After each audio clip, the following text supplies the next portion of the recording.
दोस्तों, रामायण में अगर भगवान राम मर्यादा का प्रतीक है तो लक्ष्मण त्याग और सेवा का प्रतीक है। आज की इस कहानी में हम बात करेंगे उस व्यक्ति की जिसने न सिर्फ अपने भाई के लिए सब कुछ त्याग किया, बल्कि कर्तव्य का ऐसा उदाहरण प्रस्तुत किया जो आज भी हर युग में प्रेरणा देती है। लक्ष्मण एक ऐसा नाम जो केवल भाई नहीं बल्कि निष्काम सेवा का प्रतीक बन गया।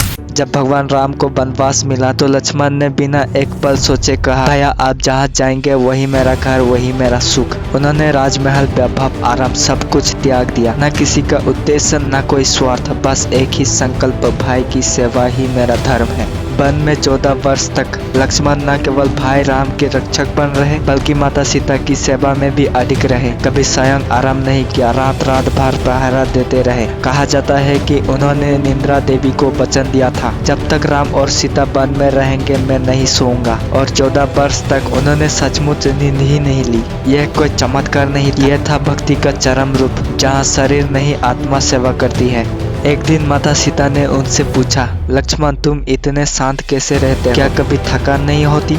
लक्ष्मण मुस्कुराए और बोले, माँ जब उद्देश्य बड़ा हो तो थकान छोटी लगती है, जब सेवा ही साधना बन जाए तो हर कठिनाई पूजा बन जाती है। और जब युद्ध का समय आया तो वही लक्ष्मण जो विनम्रता का सागर थे रणभूमि में शोर बन गए।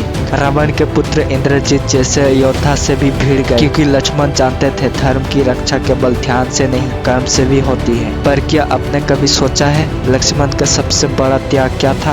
वो क्षण जब सीता माता की अग्नि परीक्षा के बाद भगवान राम ने लक्ष्मण से कहा, भाई सीता को वन में छोड़ाओ। लक्ष्मण का हृदय टूट गया, आंखों से आंसू बहने लगे, क्योंकि उनके लिए राम के आदेश ही ईश्वर का वचन था। वो क्षण दर्शाता है कि सच्चा भक्त वही है जो अपने प्रिय के लिए स्वयं का हृदय भी त्याग दे। दोस्तों, लक्ष्मण की कहानी हमें सिखाती है कि सेवा में स्वार्थ नहीं होना चाहिए, भक्ति में प्रश्न नहीं होना चाहिए और त्याग में दिखावा नहीं होना चाहिए। जब हम किसी के लिए पूरी निष्ठा से कुछ करते हैं तो वही सेवा आध्यात्मिक साधना बन जाती है। लक्ष्मण हमें यह भी सिखाते हैं कि धर्म केवल मंदिर में नहीं, धर्म उस भावना में है जहां हम किसी के दुख में सहभागी बनते हैं। उनका जीवन कहता है भक्ति शब्दों से नहीं, कर्म से साबित होती है। तो दोस्तों, यदि जीवन में कभी आपसे कोई त्याग मांगे, कोई सेवा करने का अवसर मिले तो उसे बोझ ना समझो। वो आपके जीवन का लक्ष्मण क्षण हो सकता है जहां आप भी सेवा से मोक्ष पा सकते हैं। क्योंकि याद रखिए, राम जैसे बनने में समय लगता है पर लक्ष्मण जैसे बनने की भावना हर किसी में हो सकती है।